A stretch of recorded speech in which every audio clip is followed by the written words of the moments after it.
बचिया झीरे झीरे बहे बरसात यो ताही तर बाबा पलंगा ओछाओला बाबा सुतला निश्चिंत यो ताही तर बाबा पलंगा ओछाओला बाबा सुतला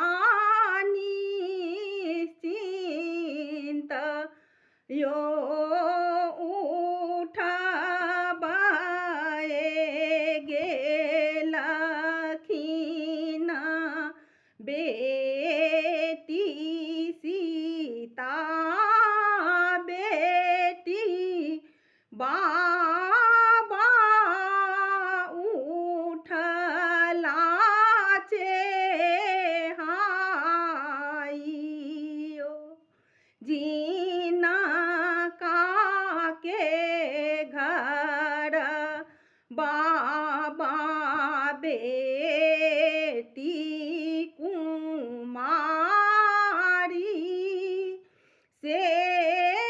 कोना सूत थी निश्चिंत यो एतब बचन जब सुनलथि बाबा चली भेला मग गेरयो उतर खोजले बाबा दक्षिण खोजल खोजिले चहु दिस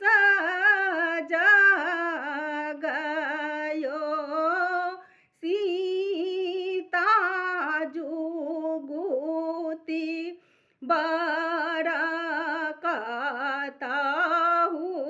नहीं भेटल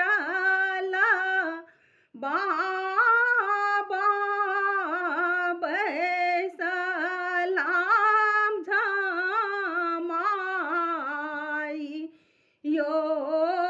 जाऊ यो बाबा अयोध्या नगर राजा दशरथ जी के पास यो हुनका के घर बाबा चार बालक छनी एक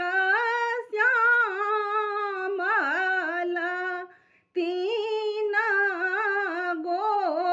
गोरयो गोराही देखी नाही भूलबैयो बाबा श्यामल के मुकुट पहिरबयो सीता